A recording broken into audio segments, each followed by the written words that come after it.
Human rights activist and the convener of the Revolution Now movement, Omoyele Sowore, has called for the immediate release of detained IPOB leader Nnamdi Kanu, announcing a peaceful march to Aso Rock on October 20 to demand justice, describing Kanu's prolonged detention as a stain on Nigeria's democracy.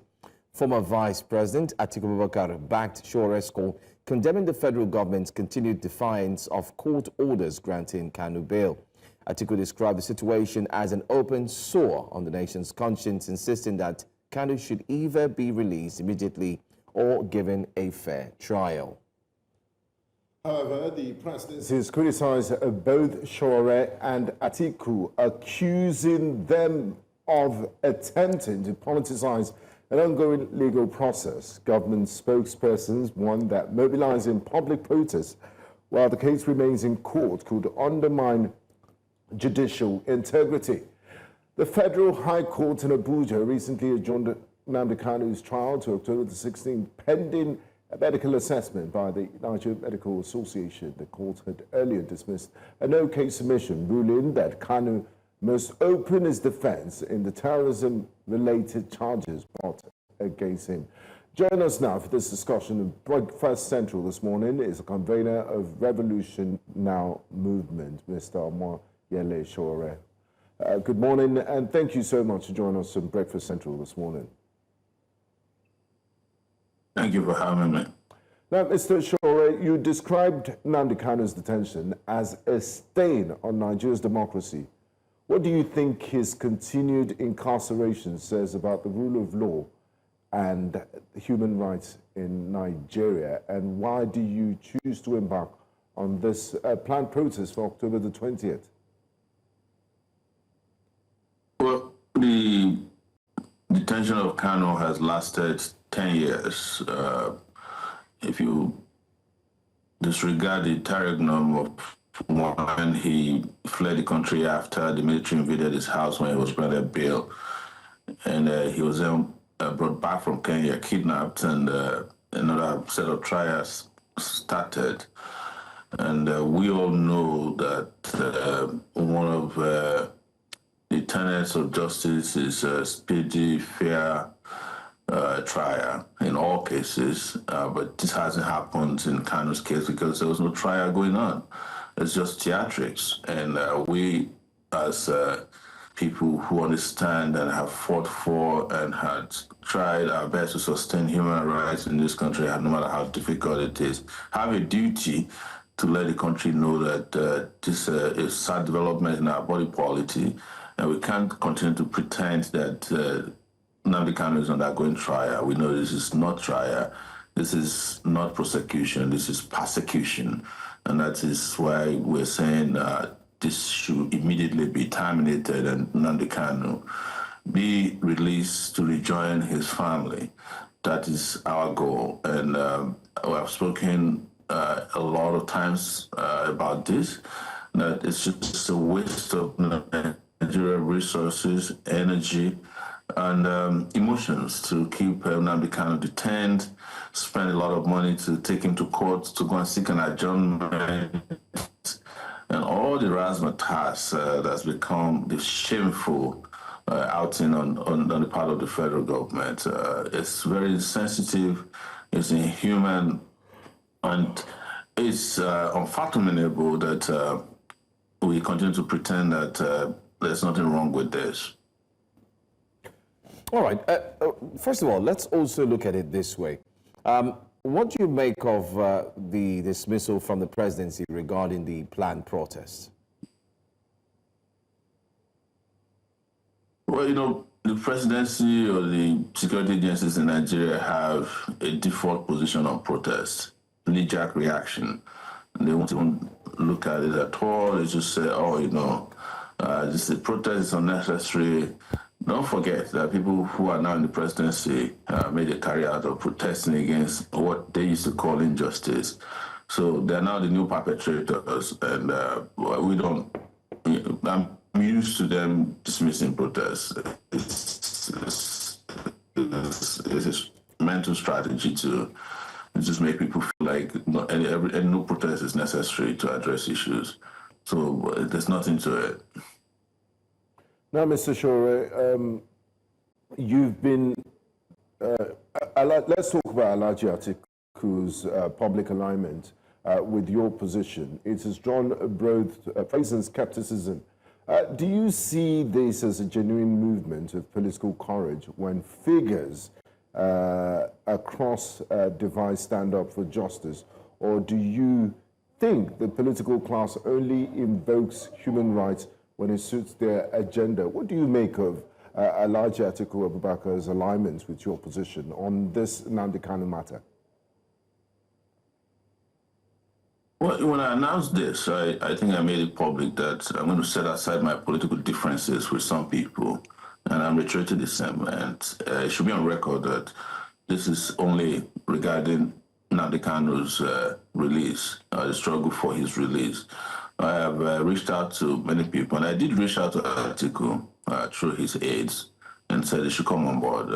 I was pleasantly surprised that it happened very fast because he's not the only person. In fact, I reached out to southeastern political leaders first, governors of Anambra, of Abia. I reached out to Peter Obi, and none of them have responded until now. And Atiku has done so, even though he was the last person I reached out to on the day he started. I reached out to more people, Senator Abaribe, even though he has not publicly confirmed his intent to join. He has told me that he's on board.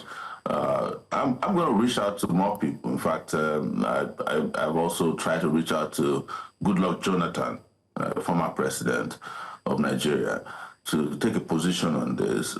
So I don't think anybody should make this into some political opportunism as they try to present it.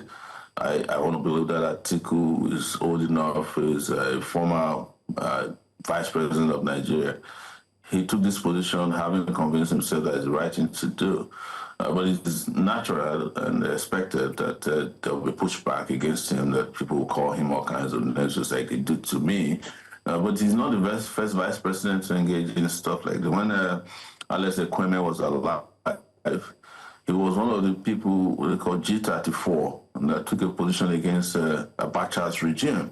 And he was Vice President. And in those days, some of them took these decisions risking their lives. So there's nothing to worry about. I don't think anybody should take the attacks on him serious. He himself must be clear about this by now, that this kind of very heavy-duty decision will attract all kinds of emotions or attacks, especially from the presidency of Nigeria. The call is on the president to do what is right, not to waste too much time trying to figure out the intention of people who are calling for Nnamdi Kanu's release.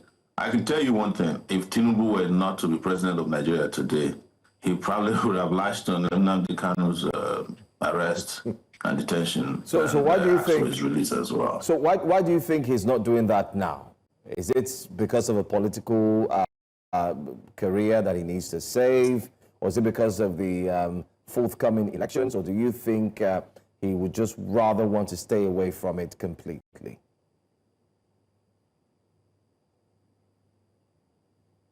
I think it's political. You know, Nnamdi Kanu's detention has very serious regional implications. And for somebody who is seeking re-election, I think it's playing games with Nnamdi Kanu's detention. I have stated this before, that if there were smart people around Tinubu, Nnamdi Kanu should have been released the day he was sworn in into office, because Nnamdi Kanu was Buhari's personal prisoner. But somehow, I think, and I've stated this publicly several times, some people in the southeastern horizon, politicians, who convinced him that if he releases Nnamdi Kanu, APC will not win any more election. And then subsequently, having given that room, he just had been under a lot of pressure, especially from some parts of the country, not to release him for political reasons. And I think he might be, carrying out some other things on the ground. Maybe they are trying to pressure him to declare for Tinubu And he says no, because I don't put it beyond them to give him conditions that are so ridiculous that when he comes out, he will have no legitimacy, authenticity that he took into detention. Talking about releasing prisoners, just yesterday, the president exercised his prerogative of mercy. He did pardon Herbert Macaulay and released some over 100 prisoners, and that was another missed opportunity. But some will tell you that, look, this is a very Nnamdi Kanu is facing serious charges bordering on terrorism. And the presidency and the government has also said this case is before a competent court of law, that why do you need to protest, that you're undermining judicial integrity. Do you see what you're planning to do on October the 20th as interference in the judicial process? No, I'm actually trying to help the judiciary to decongest their court files with unnecessary cases, irregular cases, burdensome cases, so that they can focus on real cases. But I don't want to forget the question you first asked, which is this pardon that was extended to a lot of people.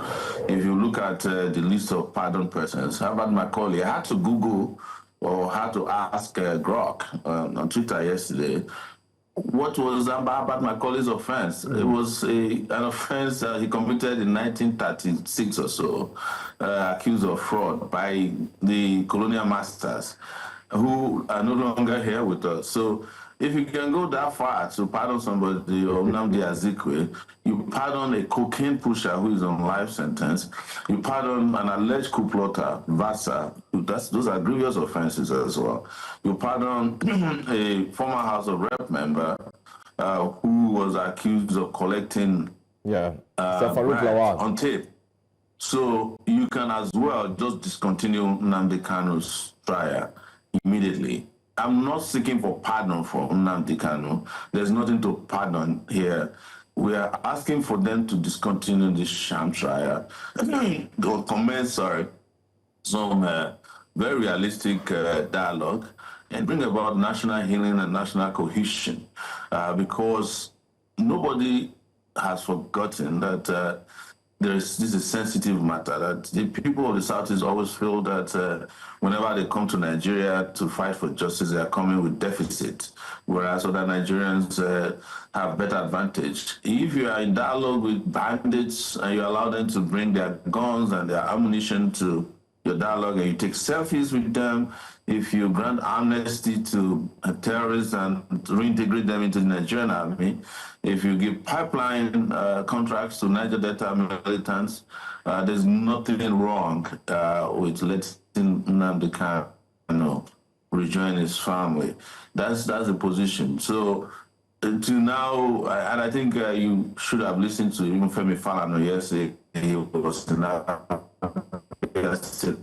so a clip of him 3 days ago where he said, I am of the opinion that it should be settled out of court. Are you getting my point?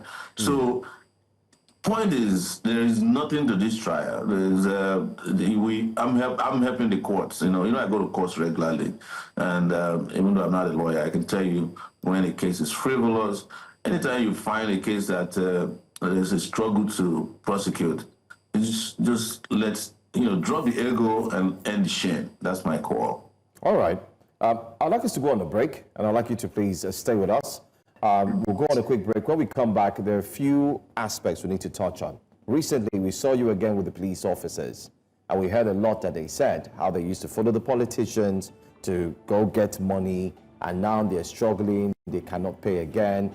You're involved in all of these works. We want to see what's involved in it, but stay with us. We'll be right back.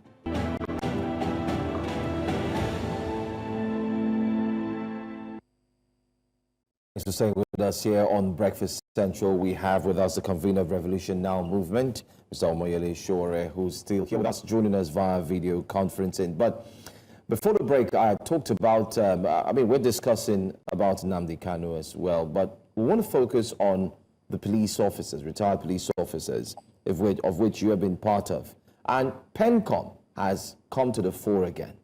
Permit me to just divert a bit and just talk about PENCOM. We did see you in the footage with the former police officers, particularly I did see the retired police officer, CSP Raphael, who said that officials are benefiting from the pension scheme while frontline officers are suffering and their demands are not met. Can you also tell us what's really going on with the police officers? The first time they embarked on a protest, they did meet with the police, and they were told that their grievances will be attended to.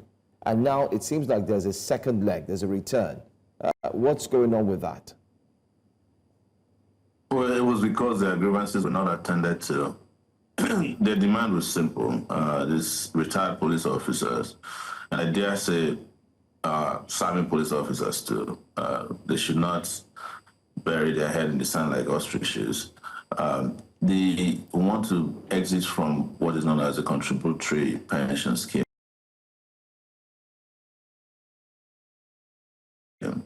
which I refer to as the contributory Ponzi scheme, where all their monies are kept and managed by PENCON. The PENCON officials are earning fast salaries, allowances, and the retired police officers are dying in droves. So I joined them in that protest, I think, in July. In fact, my leading them to the office of the Inspector General of the Force Headquarters got me eventually charged with a new crime of mutiny. They said I was trying to lead police officers into mutiny against the federal government and amongst other bogus charges. So what you need to know, or what the public needs to know, is that this CPS system is so terrible that the IGP and the AIGs and the DIGs are not part of it. So if it is so good, why are they not on the CPS? So they are demanding for their own pension board so that they can be paid the same pension soldiers are paid when they retire. I mean, gratuity and pension that are paid. Well, how do you even look at this and not want to cry for Nigeria when frontline officers who risk their life for 35 years take home as their own gratuity, maximum 2.4 million naira? The retired commissioner of police is taking home 57,000 naira a month after you're retired, after you spent 37 years serving Nigeria. Yes, a lot of people might have issues with what the police has become, but you can start to understand the root of your problems when you look at how they're remunerated and how they're treated after they retire. When serving police officers see retired police officers, they convince themselves that they must get their pension and gratuity before they retire. And that's part of where the corruption, extortion, and indiscipline comes from within the police force. And it's reached a level that you can't even say you have a police force in this country. But that's a conversation for another day. But that is precisely why they are fighting. And because they were lied to, and I warned them when we went to the force headquarters in July, I said, this IGP that I told you has retired and is still illegally occupying his office, he's lying to you. They had a meeting with the IGP. The IGP, at that time, also wanted me to join the meeting. I said, I'm not attending a meeting with you because, one, I don't trust you. Secondly, I don't want to legitimize your office that I know no longer exists. I mean, your position, because he's also a retired police officer. And for you to be IGP, you must be a serving police officer. If you're retired, you can't be IGP. So I never attended the meeting. But I did warn some of them that went to those meetings, and those who were attending all the side meetings with PENCON, that they're just looking for ways to infiltrate and weaken your movement to restore dignity to your pension system. Some of them have made a mistake, but I'm glad that a lot of them are back on the front lines. They brought their wives, and they're going to have a major protest. More will be coming if they don't get attended to. So we're in touch with them. We're happy to support them. And anybody who is retired in this country who wants to organize, I always extend my hands of fellowship to them. Now, Mr. Sowore, you're one who's had several run-ins with the Nigerian police and law enforcement agencies in Nigeria. You've been detained multiple times yourself for leading protests, and you just shared your experience with us in, fighting for the rights of retired policemen, and you ended up being charged for mutiny. From your experience, which spans decades, what does Nnamdi Kanu's case reveal about how the Nigerian government weaponizes the justice system against voices of opposition or agitation? Well, I'm glad you mentioned that. I've been through this a lot myself. So there's nobody in a better position to understand how Nigeria weaponizes the justice system against its people, or people they consider to be troublemakers, or people they consider to challenge certain sacred notion about Nigeria. The one that Kanu has committed in the eyes of the Nigerian government or the system is is a sin against what the Christians call the Holy Spirit. It's unforgivable. To challenge Nigeria's unity is just something they don't want to hear. And the least are united whenever this is happening. And, but the question you ask yourself is that we went to the Civil War, fought against the Biafrans, and killed over 4 million people. We end the war and say nobody was defeated, continue to be trampled. And if you don't like the Igbos, why are you against them leaving? That's the question I ask, especially from those people from other parts of the country who always say, oh, you can't trust these people, we don't like them, they fought against us. If you don't like them, why are you forcing yourself on them? So they are saying, look, if we are going to remain in this country known as Nigeria, created by the British colonialists or British corporations, the Niger Delta Company in 1900, we want to have our dignity respected. We want to have our rights respected. We want to govern ourselves. There's no crime in that. But if you say they must stay, you must respect their rights. And I know your question is about weaponization of the justice system. I want to say that this one is historical. It's because in 1970 we ended a war physically, but the war did not end mentally. So everybody that's in government goes to read what I describe as a secret file about the Biafra War. And they continue the war from, it doesn't matter who the president of Nigeria is, it's a perpetual war that they have fought, and they use the justice system, they use the civil service, they use the economic system, they use whatever is possible, to demolish their houses, their businesses. There's always a conspiracy there. And it doesn't matter how you say it, because some people will say, no, you're trying to, it's not division. We're just addressing what we know to be true about how Nigeria weaponizes the justice system against people, but particularly people of the southeastern region because of the Biafran War. All right. Well, October 16 is just around the corner. I'm sure we will be following proceedings. October 20. I beg your pardon. Yeah. It's around the corner. I'm sure we'll be October 16, you're right, is his next trial. His next trial is and October 16. They can end all this charade on that day by withdrawing their, they can file a null, what we call, they can file a null prosecutor, which is end of prosecution. And if they don't, and if they do that, we don't have to march on the villa on the 20th. Okay. We'll go and do NSAS memorial, Anyway, we'll follow through. Our hands are full all the time. All the time. I wonder how you do it. But then again, thank you so much for your time and insight. To follow through as well. Thanks for your time. Thank you.